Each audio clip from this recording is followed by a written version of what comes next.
In the last episode in this dementia series, we talked about challenging behaviors you may notice in your parents who have dementia. We're glad to have my sister Jackie with us again, and today we're going to be talking about some alarming behaviors in your parents with dementia. We did reach out to one friend whose mother was much further along in the process than ours was. But it was really just how do we begin the process. I wish that we had continued reaching out to her or other people because we just didn't know. So in these videos, we hope to be that person for you. Just telling you what we experienced, what you may expect, so that you're not caught so off guard like we were.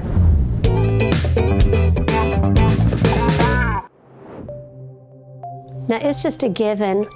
As you get older, falls are going to happen, even more so with people who have dementia, mainly because they forget that they can't do what they were always able to do before. With our parents, it was minor things at first.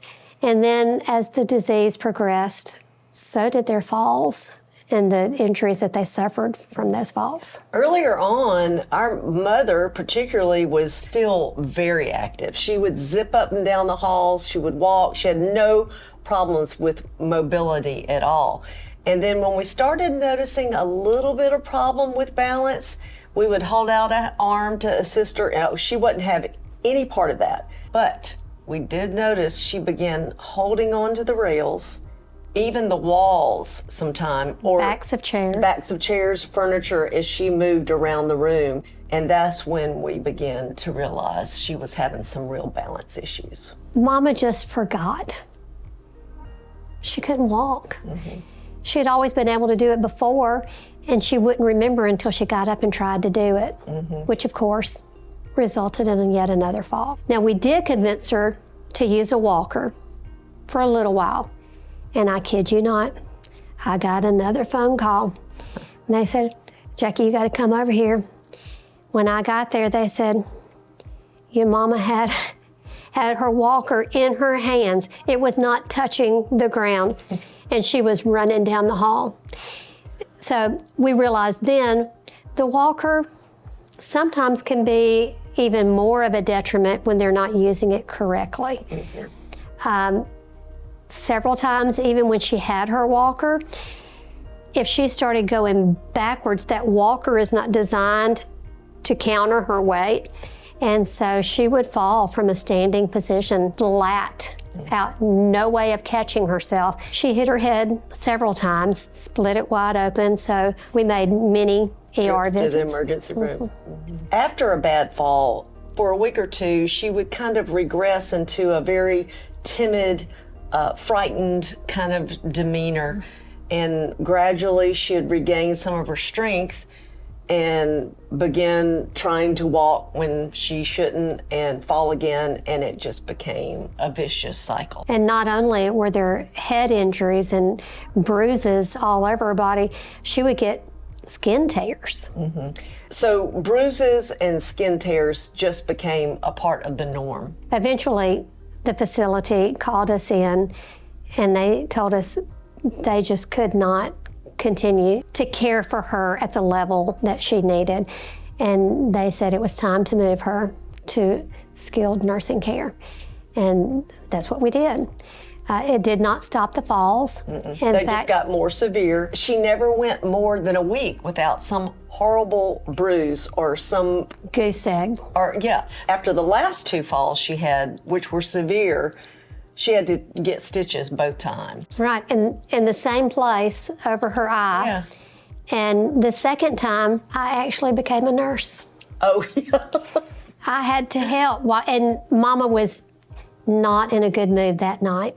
You know, there were other times that she went to the emergency room and she was so thankful I was there. Not this time.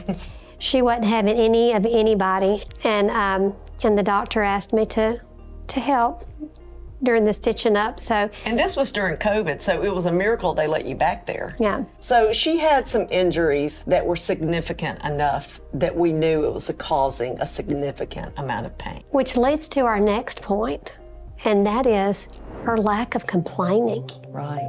Y'all, I mean, to fall from a standing position flat on the back of your head, to fall into furniture. I mean, this was To on have- hard linoleum floor. To have stitches, to all of this. She rarely ever complained. If she did ever say that she was hurting, and it would usually just be, yeah, I think my head hurts. But couldn't really But for pinpoint it. her, Yeah. that was like us going, I'm pretty sure somebody just cut my leg off, because she never complained. And at first we thought, well, isn't this wonderful? At least here's something good with the dementia. She has forgotten how to feel Her pain. nerve endings must not be sensitive anymore or something. That's what we told ourselves. But we soon just realized that she just kind of lost the capacity to express that she was feeling pain. And that was a concern in of itself. Also, it was just a part of our mother's personality to want to be polite and accommodating, and she never wanted to put the nurse out on her account. Now, make no mistake, my mother spoke her mind most of her entire life. You knew exactly where she stood on everything. Absolutely. And I guess one of the blessings or rewards or the silver lining, as mean as she was in the beginning of her symptoms, and it would be so biting and hurtful, at the end, she was one of the sweetest, Docile. loving, caring, thankful people. So we got to experience that. And Jenny's right. She didn't want to be a bother to anybody. But after the nurse would leave, she would tell us that she had a headache or her head hurt. Or more often than not, she wouldn't say anything, and we would notice her head in her hands, and Jackie would say, Mama, are you hurting? Are you in pain? Do you need a Tylenol? And she would say, no, I'm fine. And then a few minutes later, she'd be head and hands again. We're like, Mama, are you sure you're okay? Because she'd be grimacing. And then she may say, yeah. But it took more than one attempt to draw out exactly what she was experiencing.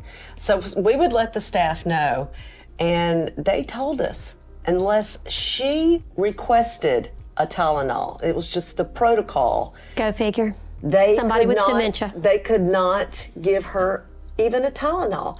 And we thought that was the craziest thing. No. Someone with dementia is having trouble communicating and expressing the pain they're experiencing. They're never going to be in a position to ask for a Tylenol. So we had to be on hand, and it was Jackie more than not there being her advocate saying, can you give her a Tylenol? And then, Or I would say she needs a Tylenol. Yeah. We are not advocates of skilled nursing care, keeping their patients drugged up to keep them comfortable and make their life easy. That's not it at all. This was after a significant fall where there was obvious injury, and you knew there had to be some incredible pain. it hurt us to look at her. So we knew. And we she weren't was asking for experiencing. prescription meds. We were just asking for a Tylenol. Find out from your medical staff what the protocol is when there's pain. How do they determine when a patient is experiencing pain? What they told us was, Blood pressure. Yeah, they look for blood pressure, but what if they're not always watching the blood pressure? Or they said we look for grimacing and things like that. If you don't happen to catch them while they're grimacing. Right. But unless the protocol has changed, be aware that's going to be a frustration. Mm-hmm. Now, Mama's answer to us or to the nurses may have always been, no, I don't need anything. But you have to keep in mind, this is the same person who, when we would get there, knowing that someone, a friend or family member, had even come from out of town to see her, and we knew we talked to them on the phone after they left, would say, do you have any visitors today? No. Yeah. So in her mind, almost everything that was just a knee-jerk answer. No. On the other hand, she would tell us involved stories about who had been there to visit, her husband who was deceased, or her mother who was deceased. And she would go into great lengthy discussions about what they said, the conversations they had. She would tell us every person in the facility was somebody that lived in her little small town. Mm-hmm. She could tell us exactly where they lived and where their husband worked and who they were related to. The next time you would go, they were no longer from her hometown. They were now members of her church softball league. She would tell us what position they and played. If they were any good. And if they were good or not. And she might look in there, or she would say, now she's a good shortstop. And just have a very active imagination. So you can't trust a person with dementia's response when it comes to determining their level of pain. Your parent may begin hallucinating. Just like we said, our father hallucinated more than Mama, and his were due mostly to UTIs. And here is an area that you don't want to make fun of, but it is some comic relief sometimes, and you need to allow yourself that comic relief. One day I walked in, he was in the bed, his back was giving him so much trouble. He was bedridden part of the time. And before I sat down, he said, before you sit down, get your mom out of that mirror. Now, it was not that he was seeing her reflection in the mirror. She was in the mirror. So you have to pretend that you're doing it. The same nurse, the same sitter that we loved, that helped him drink enough and stay hydrated, was staying with him, and he began hallucinating. Mama was not there. She was in the hospital, and he began seeing animals. And he would tell her, he'd say, now, you see those dogs in there? I need you to get those dogs out, because she won't be happy if she comes back and sees dogs in the house. And so she said, yes, sir. She'd get up, she'd scoop them all up, let him see that she had them, throw them out the door. Did this repeatedly. There were dogs, there were all kinds of different animals. Insects crawling all over the place. Well, the insects were really in the hospital. He would see ants, and that was my first dealings with hallucinations. That's one of the things, that's a very common thing that they will see. They will see ants crawling everywhere. And you're like, Daddy, there are no ants. Yes, there are. I'm looking straight at them. And so we learned very quickly, you don't argue. You just go, oh my goodness. You even get up and get a paper towel and get them up. Or you say, I'm going to go get somebody to take care of that. Yeah. And then they forget. Yeah. But the same sitter that we loved was staying with him, and Daddy hallucinated, said, there's a rabbit in that room. Now, it was around Easter, and she had already gathered up many other kinds of animals and gotten rid of them. And so when he brought up the rabbit, she said, no, we're just gonna leave him alone. He's the Easter bunny, and he's got a job to do. That satisfied him. So go with it. Don't fight their hallucinations. Don't be distraught because they're seeing things that aren't there.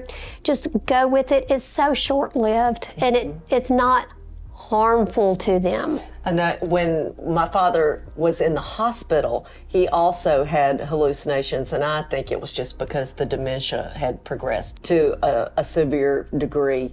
But he would have full conversations. He would turn to the wall and have a conversation with a person who wasn't there. And that can be alarming. He also would tell us about fishing trips that he went on, because I think they have trouble differentiating between dreams and reality, or TV shows and reality. And so he would tell us about these fishing trips that he had been on, or that there was a Air Force base that was secretly built under the hospital was one time. And so you just go with it. You go with it. And you don't just go with it, you engage them in it. You ask questions. You seem interested in their conversation, because what you're really doing is validating them. They have something that is important that they want to say to you, and you're honoring them by listening and engaging, showing that you are interested in their conversation. We have to share one funny story about our mother, because she always had a very active imagination. Hallucinations can be fun. So one day, I came in to find that she had lined 5 ladies in wheelchairs up against the wall in the hall of the skilled nursing facility where she was. She was pacing up and down in her best drill sergeant voice, and she said, "It is very disappointing that you were unable to reach a decision, but you were being dismissed." And I said, "Mama, what's going on?" And she said, "These are the jury, and I am the foreman." And I said, "Oh, okay." So I tried to distract her because I had a voicemail from one of her friends on my phone. And I said, "Mama, you've got a voice message here, listen to this." She held the phone up to her ear like she was listening. She wasn't really listening. And she said, "I have just spoken to the judge, and he has said you are to go home." No one moved. And so she turned back to the ladies and said, "Go home now." And one of the ladies said, "But this is our home." So Mama got indignant and walked into the dining room. "Attention, attention, let me have your attention. I have just spoken to the judge, and I am sorry for the inconvenience, but we have all been inconvenienced today." And I looked around, and the nursing staff is just nodding so sweetly, playing right along with the whole thing. And then later, Jackie comes by, and she's still in this jury mode. Shortly after Jenny leaves, Mama looks at me and she says, "I don't know why they're still here. I have already dismissed them." And I said, "Mama, they're getting ready to serve supper." She stood up. "Attention! Attention! I have just been informed they are serving dinner, so please stay if you can." You have to find the humor in these moments. It may be the saving grace that you have to get through a difficult time. And don't forget to write them down.